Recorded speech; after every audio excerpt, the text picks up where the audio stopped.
Funcionado. Gravou? Gravei. Vamos lá então. Gravou. Vamos lá. O mais importante é o... Excepcional. Ah, é o número 13, né? O número do Tiagão. Então aí fica mais difícil. Professor, antes de o senhor começar, o resultado daquele 256.240 é o primeiro endereço? Não, justamente.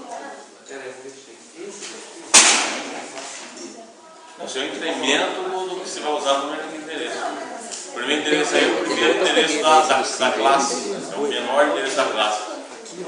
Que é 128 horas. Pessoal, ó, o que você quer aqui, ó? 13? O 13. Pessoal, vamos prestar atenção no 13. Identifica a máscara de rede através do CDR/11 e informa a quantidade de rosto a qual ele pode possuir. /11, pessoal. /11. 8, 9, 10, 11. Primeira pergunta. Identifica a máscara. 255, 224, 0, 0. Identifiquei.